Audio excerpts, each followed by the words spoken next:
Hello guys, magandang hapon po.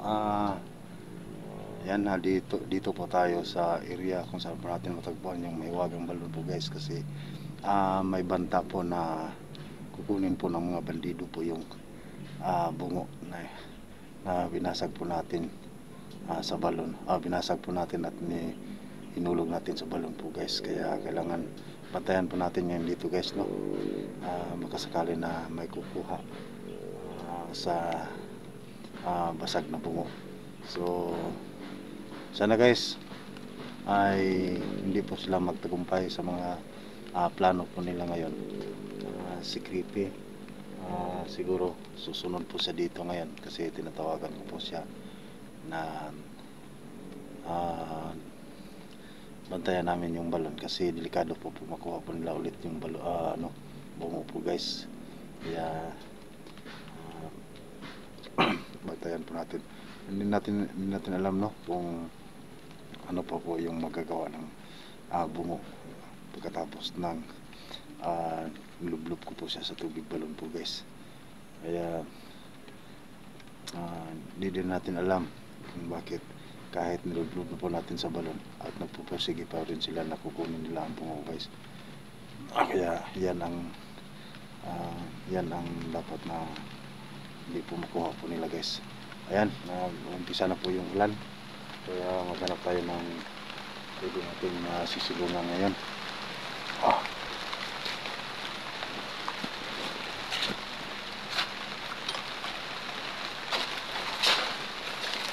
Dito siguro.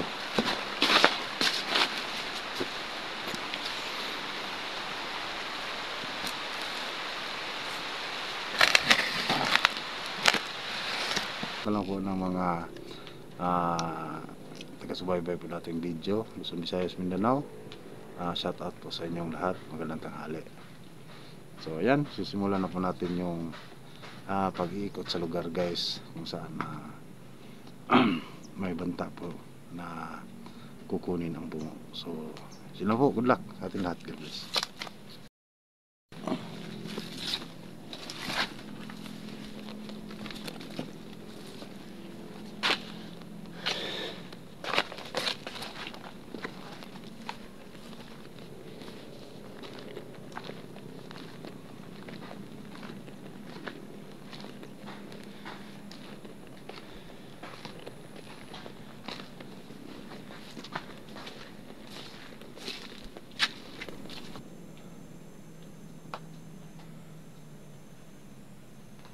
Ingat po tayo guys, kasi nung nilublob po yung bungo sa tubig pa lang, nakita po parang mga tao dito, pero hindi ko lang po sila pinapansin guys, no? Kasi ang importante na malublob po agad yung yung bungo. Sinabi din ng diwata na kailangan madaling panahon malublob agad para hindi po makuha ng mga bandido, kasi marami po kasi naka-interest po sa bungo na yun na makuha po nila. Siguro kahit sino sa mga bandido na yan ay interesado po sila na makuha yun. Hindi rin natin alam kung bakit kahit basag na po yun kukunin pa rin nila. So ano kaya yung dapat malaman po natin doon sa bungo, kasi nung binasag ko po siya, hindi po natin alam kung wala naman po tayong nakita na may mga akimat doon sa bungo na mga gartod.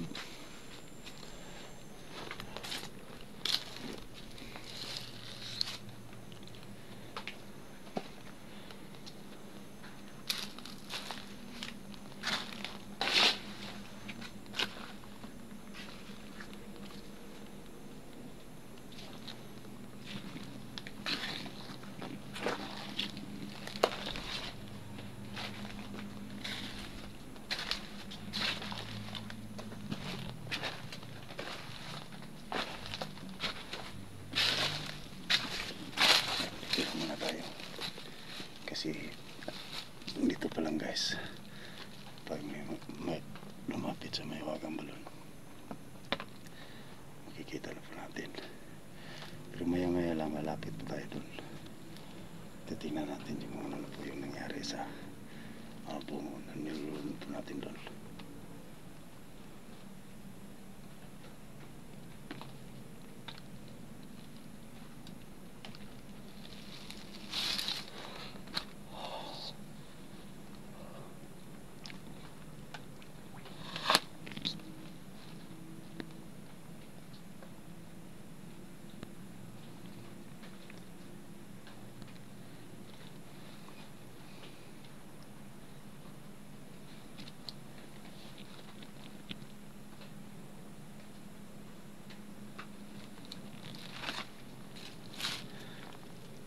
Si Gustarte po, yung Mascara Boy na nahuli po natin doon sa doon sa bukid, sa bundok po guys.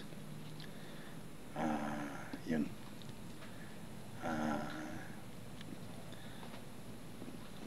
pinabayan na lang namin siya kay Creepy, kasi pamangkin na yan, kaya si Creepy dinala naman po niya dito si Gustarte sa may wagang balon, nakatakas.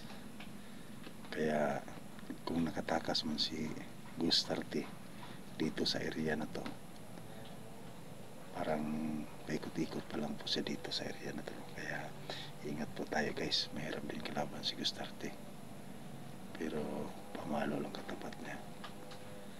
Pero iwan ko lang kung kaya pa ba natin siyang harapin ngayon.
Kita dito ng bandido guys na umali dito sa balon. Pero hindi natin alam kasi yung bandido na pupunta dito guys, hindi po sila makalapit po sa tubig balon, kasi takot po sila sa tubig balon. Siguro gagamit po sila ng mga tao ng mga scientific na pwede kukuha sa binasag na puno na nilupog natin sa tubig po. Kaya kahit nakikita tayo ng mga tao po dito na inosente, hindi po tayo magtitiwala sa kanya. Baka inutusan na yun ng mga bandido na ipinamin po.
Yung Quadro Boys guys, yung nasa gwapo ni Johnny, at isa din sa Quadro Boys si John Lloyd yung dumukot sa anak ni Johnny po guys, no, lumusok sa kanilang bahay. Kaya apat po sila, kasali na siguro dun si Usi, kapatid po ni Chico. Sa Nipurisa po sila ng trader po guys, no. Hindi po natin alam kung ano po yung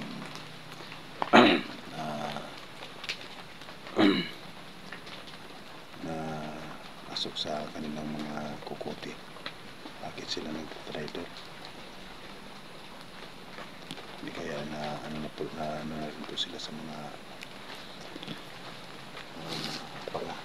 pangakong napako. Pinangakuha ng malaking halaga para sa sanib sa grupo. So, alam nyo naman po guys, yung Quadro Boys, solid po yun. Hindi na basta-bastang kalabanin yun, pero magharap din kami pagkatapos nito.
Masaya yung Diwata. Naramdaman niya na nandito ako.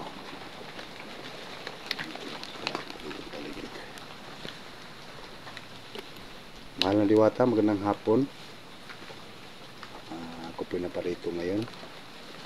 Gusto ko rin bantayan yung nilublog natin na puno po dyan sa mahiwagang tubig sa balon. So, mahal na Diwata, ako po ay humingi ng pahintulot na kukuha po ako ng tubig galing dyan sa mahiwagang balon, at titingnan ko na rin yung nilublob po natin na pasag na puno po dyan, no? Nandyan pa ba? Kasi may banta po na kukunin talaga nila yung puno. So, okay lang ba sa'yo, mahal na Diwata?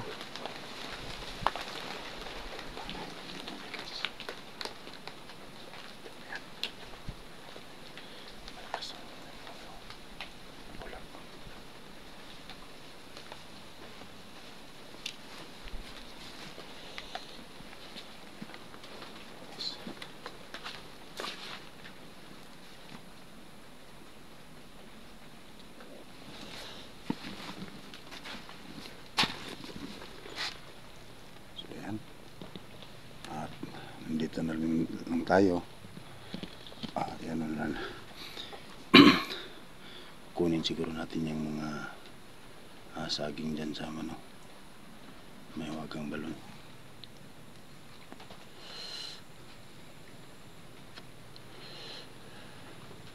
Maraming salamat na mahal na Diwata na nagpaano ka, nagparamdam ka na papayag ka na titingnan ko po yung bungo dyan sa tubig balon. Siguro starte guys, siguro starte yan. Nandito siya guys, kaya alis tayo dito agad, pero kukuha muna tayo ng tubig para may panglaban tayo sa kanya.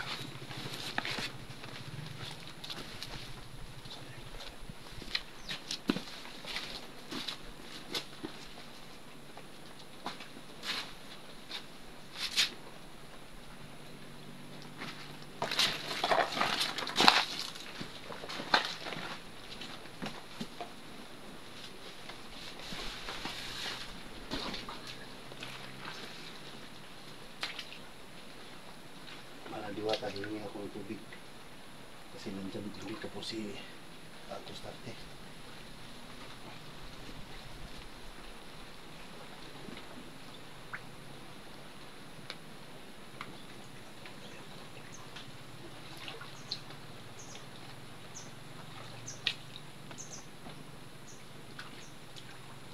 Kukuha to.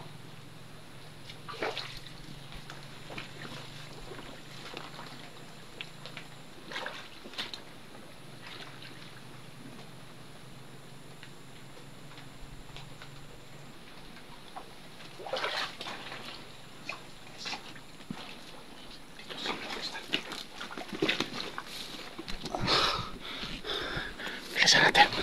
Kailangan tayo ano pa tayo guys, kasi nandito kasi siya ng Tostarte. Kailangan lang siya nawala guys. Siya talaga yun.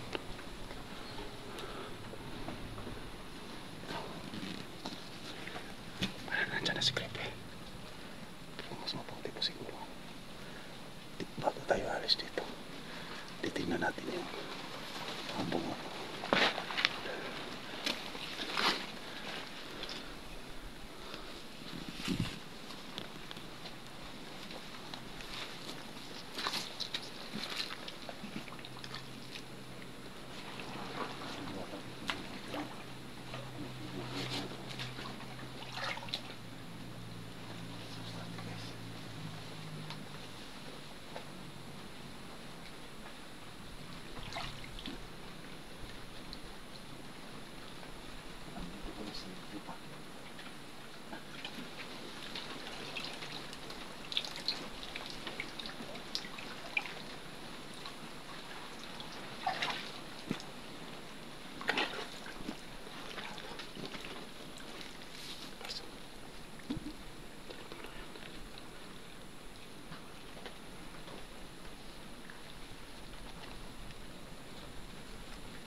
Ganda nito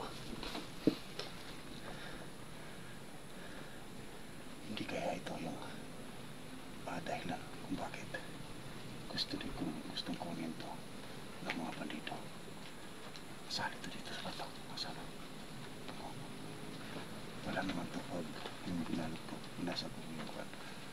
Nung binalot ko, wala naman to. Hindi ko ito nakita guys. Pero ngayon bakit nandito to? Ito siguro dahilan guys.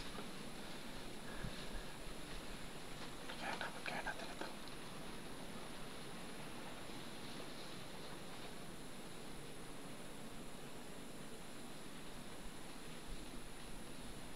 Kukunin natin to. Balik natin to dito.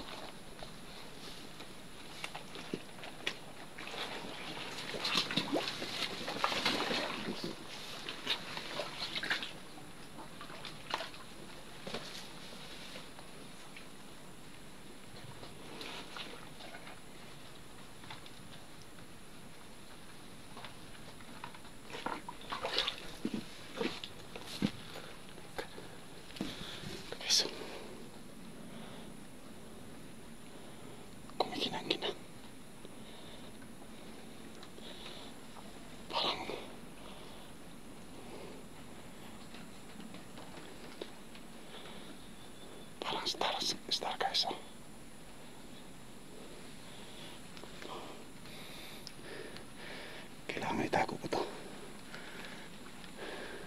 Baka yan po yung agimat ng bungo po guys. Ito po yung agimat ng bungo.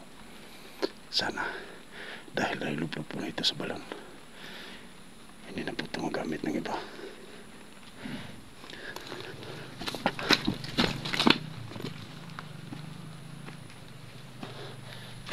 Sundan na siya.